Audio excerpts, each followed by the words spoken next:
Hello everyone. आज एक और इन्फॉर्मेटिव वीडियो आपके सामने लेकर के प्रीपोजिशन ऑफ के यूज को समझाने के लिए आया हूँ। आप यहाँ पे आज बड़े ही इजी वे में और एक बेहतरीन ट्रिक के साथ प्रीपोजिशन ऑफ के यूज को सीखेंगे और इसे कुछ एग्जांपल्स के थ्रू हम लोग समझने की कोशिश करेंगे। हम लोग आज फ्रेंड्स ये जानने वाले हैं कि ऐसे कौन कौन से वर्ड हैं जिनके साथ एक फिक्स प्रीपोजिशन का यूज एक फिक्स कंडीशन में किया जाता है। आज उसी पे बात करेंगे ताकि आपको इन शब्दों को लेकर के प्रीपोजिशन के ऑफ को लेकर के जो कंफ्यूजन बना रहता है वो आज इजीली सॉल्व हो जाए। तो बने रहिए मेरे साथ। मेरा नाम राजू सर है और शुरू से लास्ट तक वीडियो में बने रहिए ताकि प्रीपोजिशन ऑफ के यूज को लेकर के आज तक जो कंफ्यूजन था वो हम लोग खत्म कर पाए। तो चलिए फ्रेंड्स, बिना देरी किए हम लोग इस वीडियो को शुरू करते हैं। फ्रेंड्स, यहाँ पे देखेंगे कि कुछ ऐसे वर्ड हैं जिनके साथ प्रीपोजिशन ऑफ फिक्स रहता है एक फिक्स कंडीशन में। वो कंडीशन क्या है वो भी जानेंगे, लेकिन उससे पहले हम ये जानेंगे कि वो कौन कौन से वर्ड हैं जिनके साथ ग्रामर ने प्रीपोजिशन ऑफ को फिक्स कर रखा हुआ है। तो फ्रेंड्स, अब उन शब्दों के बारे में बात करें तो आप देखेंगे यहाँ पे कुछ शब्द जो आपको मैं बताऊं। पहला वर्ड है अफ्रेड, जिसका हिंदी मीनिंग भय या डर होता है। ये एक निगेटिव नेचर का वर्ड है फ्रेंड। दूसरा वर्ड है स्केयर्ड, जिसका हिंदी मीनिंग भी भय या डर ही होता है। ये भी एक निगेटिव नेचर का वर्ड है फ्रेंड। ये निगेटिव नेचर या पॉजिटिव नेचर के वर्ड्स का क्या मतलब है आगे चल के बताएंगे और उसके बेसिस पे ट्रिक कैसे काम करेगा, सॉल्व कैसे किया जाएगा, वो सारी बातें ये करके करेंगे फ्रेंड्स। हम लोग अगर अफ्रेड और स्केयर्ड के बाद तीसरे वर्ड के बारे में बात करें तो नेक्स्ट वर्ड अपने पास है इग्नोरेंट। इग्नोरेंट का फ्रेंड्स सिंपल सा मीनिंग अज्ञानी या अनभिज्ञ होता है। ये भी एक निगेटिव नेचर का वर्ड है। आप देखेंगे एक और वर्ड है अशेम्ड, जिसका हिंदी मीनिंग शर्मिंदा होता है। इसको भी कहें तो ये निगेटिव नेचर का वर्ड है फ्रेंड्स। एक्यूज का हिंदी मीनिंग अभियुक्त होता है। ये भी एक निगेटिव नेचर का वर्ड है फ्रेंड्स। एक और बात यहाँ पे समझने की जरूरत है कि आप देखेंगे एक्यूज के बाद कन्विक्ट भी लिखा हुआ है। कन्विक्ट का मीनिंग दोषी या अपराधी होता है फ्रेंड्स। ये भी एक नेगेटिव नेचर का वर्ड है, लेकिन दोनों में डिफरेंसेस को समझना जरूरी है। जब कोई व्यक्ति को सिर्फ शक के आधार पर पकड़ा जाता है, उस पर आरोप लगाए जाते हैं, तो उसे इंग्लिश में एक्यूज कहा जाता है, हिंदी में अभियुक्त होता है वो। लेकिन जब किसी व्यक्ति पर आरोप सिद्ध हो जाते हैं तो उसके लिए कन्विक्ट वर्ड यूज होता है, वो अपराधी बन जाता है फ्रेंड्स। अभी हम बात करें इसके बाद के दूसरे शब्दों पर, तो आप देखेंगे इन शब्दों के साथ भी ग्रामर ने प्रीपोजिशन ऑफ को फिक्स कर रखा हुआ है। अभी इसके बारे में बात करेंगे, लेकिन हम उन शब्दों को एक करके समझेंगे। अगर हम कन्विक्ट के बाद नेक्स्ट वर्ड के बारे में बात करें फ्रेंड्स, तो नेक्स्ट वर्ड है बोस्ट। बोस्ट का हिंदी मीनिंग होता है डिंग हाँकना। इसका मतलब है बिना सिर पैर के बात करना, बड़ी बड़ी बातें करना। ये भी एक निगेटिव नेचर का वर्ड है। इसके बाद टायर्ड के बारे में बात करें, इसका हिंदी मीनिंग थका हुआ होता है। ये भी एक निगेटिव वर्ड है फ्रेंड्स। बीवेयर, जिसका हिंदी मीनिंग खबरदार या सावधान होता है। ये जो वर्ड है वो सेंटेंस में सिचुएशन के बेसिस पे कभी निगेटिव तो कभी पॉजिटिव वर्ड बन जाता है फ्रेंड्स। इसलिए यहाँ पर इसका निगेटिव पॉजिटिव मेंशन नहीं किया गया है। बात करेंगे अवेयर का। अवेयर का मीनिंग होता है जागरूक होना, होने वाले परिवर्तन के प्रति हम अगर सतर्क हैं तो उसे कहते हैं अवेयर। और आप देखेंगे पॉजिटिव नेचर का वर्ड है फ्रेंड्स। कैपेबल का मीन होता है सक्षम या समर्थ। ये भी एक पॉजिटिव नेचर का वर्ड है। नेक्स्ट है एब्सॉल्व, जिसका हिंदी मीनिंग होता है दोष मुक्त करना। अगर किसी पे कोई दोष या आरोप लगा है फ्रेंड्स और उसको उसके ऊपर लगे गए आरोप या दोष से मुक्त कर दिया गया, तो उसके लिए वर्ड बना है एब्सॉल्व फ्रेंड्स। इसी तरह से वर्दी, जिसका हिंदी मीनिंग योग्य होता है, किसी काम को करने की क्षमता को रखना होता है। और आप देखेंगे ये पॉजिटिव नेचर का वर्ड है। ठीक इसी तरह से कॉन्फिडेंट की बात करें फ्रेंड्स, तो कॉन्फिडेंट का मीन होता है आत्मविश्वासी होना, आत्मविश्वास से भरा हुआ होना। ये भी एक पॉजिटिव वर्ड है, पॉजिटिव नेचर का वर्ड है फ्रेंड्स। तो इस तरह से आप देख सकते हैं कि जितने भी ये वर्ड्स हम लोगों ने लिखा हुआ है, यहाँ पे जितने भी वर्ड्स हैं, इनके लिए ग्रामर ने प्रीपोजिशन ऑफ को फिक्स कर रखा हुआ है। एक और नॉलेज की बात बताऊं मैं फ्रेंड्स, तो जितने भी प्रीपोजिशन होते हैं वो सेंटेंस में हमेशा किसी नाउन या प्रोनाउन के पहले आते हैं। अगर वर्ड प्रीपोजिशन आया हुआ है तो इसका मतलब है कि वो किसी नाउन या प्रोनाउन के पहले आया हुआ फ्रेंड्स। तो हम लोग यहाँ पर थोड़ा सा अब प्रीपोजिशन ऑफ के यूज को और उसके सिचुएशन के बारे में बात करने वाले हैं, ताकि हम लोग कंप्लीटली ये समझ पाएं कि शब्दों के साथ प्रीपोजिशन ऑफ कब और कैसे आता है और इस पर आने वाले क्वेश्चन को सॉल्व कैसे किया जाए फ्रेंड्स। तो चलिए हम लोग यहाँ पे बात करते हैं थोड़ा सा इन शब्दों के बेसिस पर इनके साथ आने वाले प्रीपोजिशन ऑफ के बारे में। तो इसके लिए मैंने एक एग्जांपल बनाया हुआ है फ्रेंड्स। आप देखेंगे यहाँ पर एग्जांपल के थ्रू इसको समझने की कोशिश करेंगे। जैसे लिखा है she was ignorant of the name of the notorious criminals.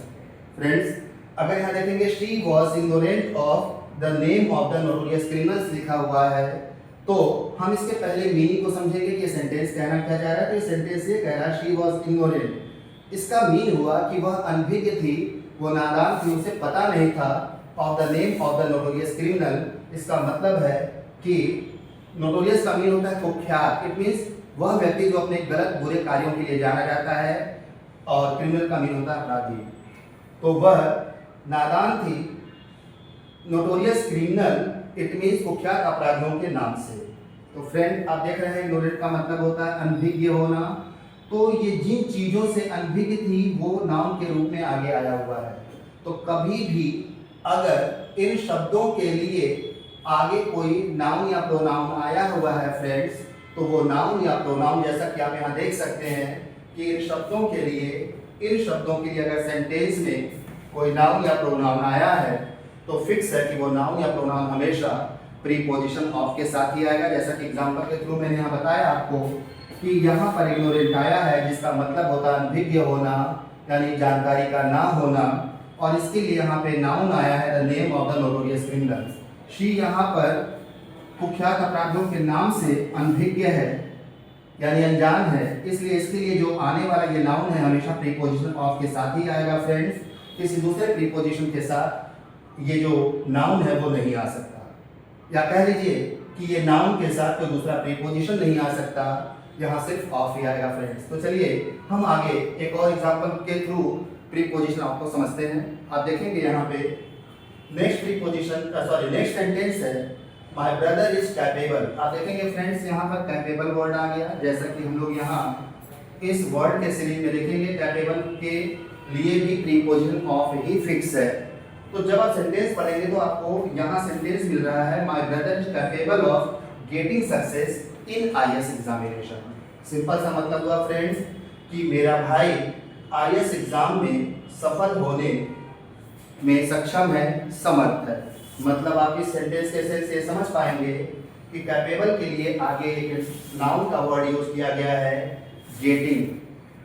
तो गेटिंग जो कैपेबल के लिए आया हुआ है, गेटिंग सक्सेस, ये वर्ड हमेशा प्रीपोजिशन ऑफ के लिए ही आएगा फ्रेंड्स। जैसा कि ग्रामर कहता है कि इन शब्दों के लिए वो जो शब्द बताया गया है उनके लिए आगे जो नाउन या प्रोनाउन आएगा वो प्रीपोजिशन ऑफ के साथ ही आएगा फ्रेंड्स।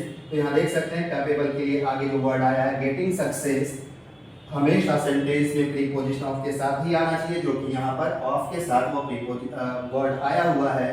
अगर यहाँ पर कोई दूसरा प्रीपोजिशन यूज होता है फ्रेंड्स तो यहाँ ये सेंटेंस गलत हो जाएगा। तो कैपेबल के लिए आने वाला नाउन सेंटेंस में किसी दूसरे प्रीपोजिशन के साथ आ ही नहीं सकता फ्रेंड्स, ऑफ ही आएगा वहाँ। इस तरह से हम लोगों ने एग्जाम्पल के थ्रू ये देखा कि कौन कौन से वर्ड हैं जिनके साथ किस कंडीशन में प्रीपोजिशन ऑफ का ही यूज होगा, कोई दूसरा प्रीपोजिशन सेंटेंस में आ ही नहीं सकता। थोड़ा सा फ्रेंड्स मैं आपको ये भी बताना चाहूँगा कि ये जो वर्ड हैं इन्हें हम थोड़ा ट्रिक के साथ कैसे लर्न कर सकते हैं, कैसे इजी वे में हम इस पर कमांड बना सकते हैं। तो इसके लिए थोड़ा सा ये देखना होगा फ्रेंड्स कि ये जितने भी वर्ड हैं, अगर हम इसमें दो वर्ड को छोड़ दें तो कुछ वर्ड पॉजिटिव नेचर के हैं और कुछ निगेटिव नेचर के हैं। जैसा कि आप देख सकते हैं कैपेबल होना, वर्दी होना, कॉन्फिडेंट होना, ये सब आपके पॉजिटिव नेचर के वर्ड हैं, जबकि अफ्रेड होना, स्केयर्ड होना, इग्नोरेंट होना, ये सब आपके निगेटिव नेचर के वर्ड हैं। तो लर्न करने के लिए अगर हम देखें तो आप ये समझ पाएंगे कि जितने भी नेगेटिव नेचर के वर्ड होते हैं ये सब आप किसी कॉमन व्यक्ति में देखेंगे, साधारण व्यक्ति में देखेंगे। लेकिन वहीं पर जो पॉजिटिव नेचर के वर्ड होते हैं वो एक एक्स्ट्राऑर्डिनरी पीपल के अंदर देखने को मिलता है। जैसे हम एपीजे अब्दुल कलाम का यहाँ एग्जाम्पल ले सकते हैं। एपीजे अब्दुल कलाम की इमेज को अगर ध्यान में रखें तो हम यहाँ पर ये कैटेगराइज कर पाएंगे कि ये सभी की सभी चीज़ें उन पर इम्प्लीमेंट किया जा सकता है। आपने देखा कि गरीबी में रहते हुए भी एपीजे अब्दुल कलाम ने कितनी बड़ी सफलता हासिल की। मतलब ये कि ग्रेट पर्सनालिटी जो होते हैं वो कभी अफ्रेड नहीं होते किसी चीज़ से, स्केयर्ड नहीं होते, इग्नोरेंट नहीं होते, अशेम्ड, एक्यूज नहीं होते, या फिर एक्यूज होते भी हैं, कन्विक्ट होते भी हैं तो उन पर बहुत जल्दी इन सब चीज़ों से छुटकारा दिला दिया जाता है या उनको मिल जाती है।